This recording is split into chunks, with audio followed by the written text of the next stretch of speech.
Sahabat EKB senang dapat menjumpai saudara dalam acara Wasiat Kekal berupa renungan firman Tuhan yang memandu kehidupan kita.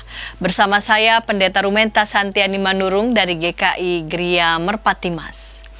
Renungan kita hari ini, Senin 15 Januari 2024, ditulis oleh Pendeta Agus Gunawan dari GKI Kebonjati dengan judul Kristen Sejati yang dilandaskan pada surat 2 Korintus pasal 6 ayat 14 sampai pasal 7 ayat 1. Dan yang akan menjadi pusat permenungan kita adalah 2 Korintus pasal 7 ayat 1. Sebelum membaca firman Tuhan, mari kita berdoa. Bapa di surga, inilah anak-anak-Mu yang siap mendengarkan firman-Mu. Bimbing dan sertailah kami ya Bapa. Amin. Sahabat, saya akan bacakan untuk kita 2 Korintus pasal 7 ayat 1. Dengarkanlah firman Tuhan. Saudara-saudaraku yang terkasih, karena kita sekarang memiliki janji-janji itu, marilah kita menyucikan diri kita dari semua pencemaran jasmani dan rohani, dan dengan demikian menyempurnakan kekudusan kita dalam takut akan Allah. Sahabat, kita yang menerima anugerah Kristus tentu tidak seharusnya lagi bermain-main dengan dosa. Anugerah Tuhan harus direspons dengan hidup yang berpadanan dengan anugerah tersebut. Kita perlu memperjuangkan hidup benar dan kudus di hadapan Tuhan. Paulus menantang jemaat untuk memisahkan diri dari pengaruh orang-orang yang tidak mempercayai Allah.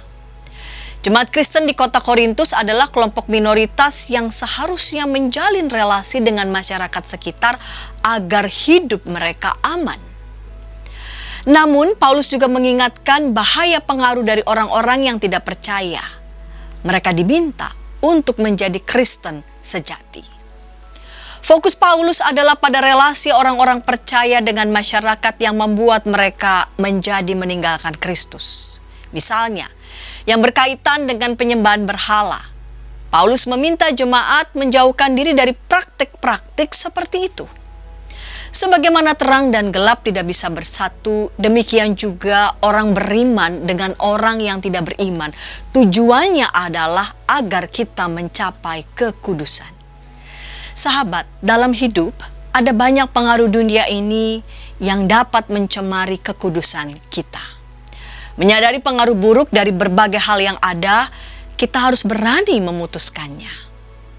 Seseorang yang sudah mengalami pemulihan hubungan dengan Allah seharusnya berjuang terus untuk hidup dalam kekudusan. Kita harus menjadi Kristen yang sejati. Mari kita berdoa. Dalam keseharian kami berelasi dengan banyak orang, kami sadar ya Tuhan, kami harus bekerja sama. Beberapa hal kami juga melakukan upaya untuk bernegosiasi. Kami sadar ya Tuhan bahwa adalah niscaya, bekerja sama adalah niscaya saling memberikan pengaruh. Terlebih lagi, dalam kerja-kerja karya kami yang melibatkan relasi kami dengan sesama.